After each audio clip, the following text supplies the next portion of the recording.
Licha ya kushiriki kumtafuta anayehofiwa kufa maji, wamepaza sauti kwa serikali kuomba zoezi la uokoaji liendelee kwa haraka.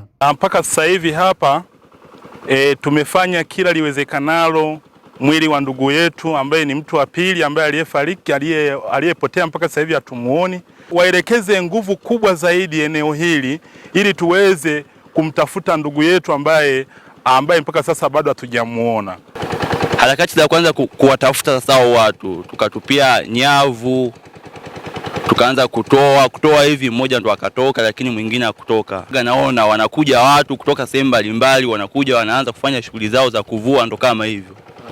Ila sijajua kama waga kuna utaratibu wa kutoa maelekezo labda kwamba kuomba ruhusa labda kwa mwenyekiti, ila mimi waga naona tu wanakuja wanavua, unaona sura mpya imekuja, ndo kama hivyo wanaingia kuvua. Lazaro Gabriel ni kaimu mwenyekiti wa kijiji cha Busholi, amewataka wavuvi kuzingatia usalama, huku Edward Selemani, mkuu wa operesheni wa Jeshi la Zimamoto na Uokoaji mkoani Shinyanga, akieleza namna zoezi hilo linavyoendelea na kutoa ushauri wake kwa wavuvi. Wageni wanapokuja kuvua samaki, wakifika wanauliza kwenye uongozi, wanafika kwenye uongozi wanapewa utaratibu wa kwenda kuvua samaki. Sio wanakujaga tu na kuingia bwawani. Lazima afike kwenye uongozi ili apewe tahadhari za bwawa kama lina upepo au vipi. Jana tulipokea wito wa taarifa ya mwokozi ya mtu kuzama kudumbukia kwenye dimbwi la maji.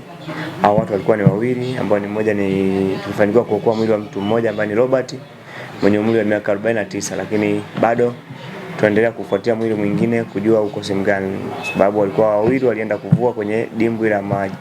Kwa hiyo zoezi linaendelea la kufuatilia mwili wa huyo mwingine, mtu mwingine ambaye bado hajapatikana. Wachukue tahadhari, hata maji akiwa kina kidogo usiyapime kwa macho. Kwa hiyo tunawashauri watu wasiingie kwenye kina cha maji ambacho hawakijui urefu wake. Sababu hizi changamoto tumekutana nazo nyingi.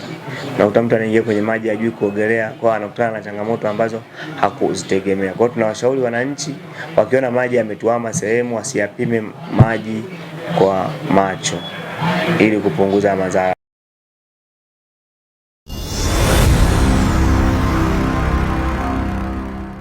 Majira saa 5 asubuhi huko mtaa wa Nasuvi, kijiji cha Mpowora, kata ya Ndanda, tarafa ya Chikundi, wilaya na mkoa wa Mtwara, mtu mmoja anaitwa Fatuma Taasisi Mkopora Makonde, miaka 65, aligundulika akiwa amefariki dunia shambani kwake kwa kuungua na moto wakati anachoma nyasi kwenye shamba lake la mikorosho.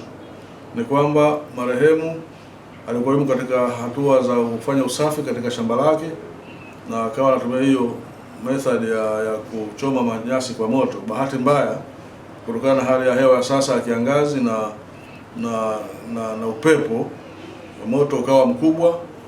Alijaribu kuuzima lakini ukamzidi, na hatimaye ukamzidi nguvu na ukamwangusha na ukamzingira. Baadaye akajikuta kwamba amefariki dunia. Jitihada za kumwokoa zilifanyika, lakini ilikuwa muda umepita, ikagundulika kwamba amefariki dunia.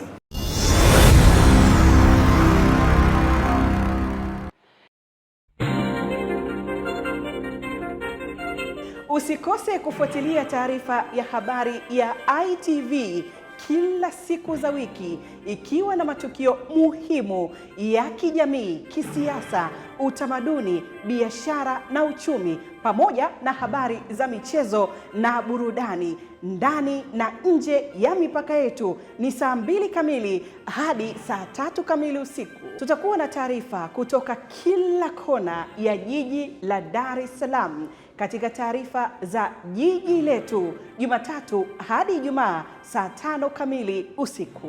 Pia saa 12 asubuhi tutakuwa na habari za kitaifa zikihusisha habari za kijamii, kisiasa, kiuchumi na kitamaduni kutoka ndani na nje ya mipaka yetu. Habari za saa ni kila baada ya saa 1 kutoka ndani na nje ya Tanzania, tukikukusanyia habari za kijamii, kisiasa na kiuchumi kutoka kwa waandishi wetu wabobezi katika masuala ya habari. Ni Jumatatu hadi Ijumaa saa 2:55 asubuhi hadi saa 8:55 alasiri. Katika kukuletea habari muhimu zilizofanyiwa uchunguzi wa kina, usikose kujiunga nasi kila siku za wiki saa 12 jioni katika Hapa na Pale, kutoka kwa waandishi wetu mahiri waliotapakaa kila pembe ya nchi. Habari za ITV pia zinapatikana mubashara kupitia akaunti zetu za mitandao ya kijamii: Facebook ITV Tanzania, YouTube ITV Tanzania. ITV Superbrand Afrika Mashariki.